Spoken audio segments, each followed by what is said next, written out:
Hi everyone, so 0.3 has been out for a few days, my character has now reached level 93 and I want to give you my final setup. So yesterday I started cooking quite a lot, trying to improve the build if you have seen it before, and man, it is a blast to play now. So you see me here right now in a T16 map, and I can farm like even juiced up with Delirium relatively easily. And I made it also simpler to play and much more convenient. So by now it's effectively just kind of like auto shotgunning into packs with permafrost bolts. And then I do a little bit of a combo on like the bigger guys sometimes. But it is really fun to play, kind of like one button clear, and then you burst down bosses with some pretty big chunks. So it's an absolute blast to play. I also reworked the planner for this, including campaign and endgame skill setup. I also added a lot more notes and steps on the path tree, so you can follow all that along, and I will show it to you in a second. If you have been following along the build beforehand, then you will notice now that I changed my skill setup a little bit. Previously I had 3 more crossbow skills with high velocity rounds and rapid shot and so on, but I decided to drop all of that in favor of a weapon swap setup with Stormcaller Arrow for shock and Voltaic Mark to boost the shock. So what you just saw was a pretty typical T16 map boss. I think I even have +2 boss difficulty already for my Atlas tree. I'm working on the rest. And here is, for example, the tier 3 King in the Mist. So it's like one of the highest difficulty challenges in the game that I've also taken down on first attempt with this build already at like level 90 or 91 or something like that. And I'm intending to do all of the other bosses with this as well. So it's not really like the super high-end bosser, but it does take down all the bosses just fine if you're a little bit careful. And again, this is on SSF, so my gear could be a lot better, and I'm sure on Trade League you can easily reach something like double the DPS with this setup, and you're going to be absolutely destroying everything. So finally, here's the planner. I have the passive tree here. You can go step by step with the progression. You can see this here on the bottom. So you can see where exactly I put the points, and you see there's a lot of points because we are playing a Witch Hunter. And we have this node here that we take in the last ascendancy for the 100 weapon set skill points. So what this means is that we can assign our entire passive tree to one or the other weapon set. In my case, I end up with 42 points here and here. And before that, we actually do 22 or 23 somewhere along the way, which is just like the regular weapon set points that you get from the campaign. So you kind of like improve the weapon swap setup a little bit, which gives us way bigger shocks later on. So you see this here, for example, as we go. This green here is our weapon set 2. This is our bow setup for shocking with Stormcaller Arrow, and we stack up a lot of magnitude of shock duration, and also down here, this comes later, the Mark buffs. So there's extra damage taken and reduced accuracy and like longer duration. And this makes our Voltaic Mark last something like 16 seconds or so, and our shock lasts 20 seconds. And I have so much shock chance that a single Stormcaller Arrow can shock any monster in the game, including like the King in the Mist. Actually, every time I did my Stormcaller, I one-shot shocked him with 100% shock, basically. So you don't even have to spam it or something, you literally cast it once. So the boss rotation is like Mark, Stormcaller, and then you just blast with fragmentation rounds. And well, for farming in mapping, it's usually just permafrost bolts. You hold it down and it's becoming like an auto shotgun, and you blast into packs and you freeze stuff, and Herald of Ice explodes everything. So I have these 2 different ammunition types here. So this is kind of just the clearing. I hold it down, I walk, and I hold it down. I have 2 shots in my clip for both of these skills, but there is, for example, chance to insta reload. There's a faster reload speed, and there's also a chance to not consume ammo. And there's also the emergency reload where you can like instantly reload. You see here, sometimes I can shoot like 8 times in a row or so, and then there's like this tiny little break. So when you think that crossbows are a little bit clunky with the reload, it actually gets a lot better in the late game, and you can even go even more than that here. So for example, I have the wrong crossbow base here. For example, if you're playing Trade League, you can get another crossbow base that has +1 bolt loaded, so you get 3 instead of 2. And then that also gives you another chance to not consume ammo every time between the reloads, and then it becomes a lot smoother suddenly with like just 1 more bolt in your clip. This is the Gemini crossbow base, which I also put in a planner. One other thing that makes this build an absolute blast to play is not just the Herald of Ice explosions, but we also have the Zealous Inquisition. So this is actually the first ascendancy node that you take when you level up this character, if you are starting this out just now. So this gives you this chance to explode. This is actually not an updated tooltip, it's now 15%, and it's doubled against Undead and Demons, which is like almost everything that matters in this game right now, with Abyss monsters, Breach monsters, all the stuff. You get a 30% chance to explode. When one guy pops in the pack, usually the entire pack explodes. It can chain react. It's absolutely cool. And on top of that, you have the Health of Ice explosions from freezing everything with the permafrost bolts.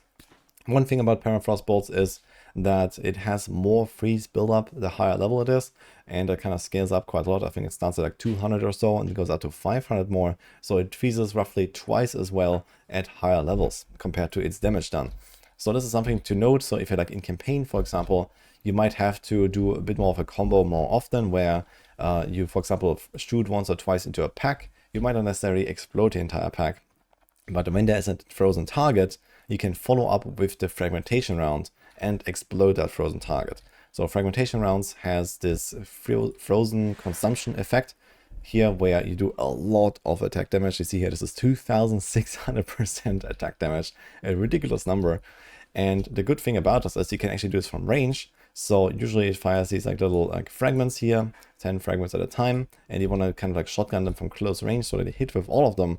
But when you do the freeze consumption, even when they're like far away, let's say this bench here, you can just hit them with like one fragment and you get the full power of this explosion. So that is really cool. So usually, you know, you just kind of blast into the packs, and sometimes there might be like a frozen rare elite or something, and then you switch to frag rounds and you go kaboom, and then usually that guy explodes as well. There were also a few changes in the end game skill setup, also in the early game a little bit. So you see here I've Herald of Ice now in both setups. Previously I've had Herald of Ash, but I realized that probably just trying to freeze stuff and explode it is the better move here from relatively early on. Now the thing is about Herald of Ice when you're in a campaign, there were also a few changes in the skill setup here. So I mentioned Herald of Ice, I also put it into the campaign setup. So we have it here and here. So previously I had Herald of Ash, for example, but I realized it probably makes sense to just go Ice all the way, although it might be a bit difficult to fit this in the early game. The thing is that we don't need int for anything on this build besides Herald of Ice, and in a campaign you might be struggling with the attributes a little bit. So you can try to use the runes as you go to try to get a bit of int or any of the other attributes and then swap it around on your passive tree. Or you just kind of like wait a little bit with Herald of Ice. You can also go Herald of Ash for the start, basically, and then you can get it in later. So this is kind of like the end game swap once you're in maps. This is also what I've done here with the passive tree. Roughly once you reach like level 66 or so, I did this respec here with the first weapon set 1 and weapon set 2 setup and the Stormcaller arrow and so on. So you're kind of like supposed to do this right after campaign. You can do it earlier if you want to. And then you kind of keep going until like level 90 or so. And then you do the rest of the points when you have the Uber Ascendancy. So in that case, yeah, somewhere around when you start mapping, you probably want to also do the swap to Herald of Ice if you don't already run it, because then they also have more attributes available to you. I also added all of the late game supports, including like, you know, level 2 and level 3 supports. So for example here, double barrel 3 and rapid attacks 2 and so on. So you can check this here. In general, the priority is kind of given by like the order here, pretty much with like where you want to add extra supports. So we have fragmentation rounds is the number 1 priority. That's our main damage, especially on the bosses. And then permafrost is the second priority. This goes on the like, you know, AoE clear side. And then you have Herald of Ice. So this also gets a 6 link. I have it down here together with the other spirit skills. You can also see the gem cutting order roughly in what you should get at which point. So I have this kind of like listed out here with what I just said. So you start out here with frag rounds, explosive grenades for campaign as well is relatively nice. It just helps you with AoE clear, taking down the bosses. So you have like another kind of like burst nuke to press sometimes.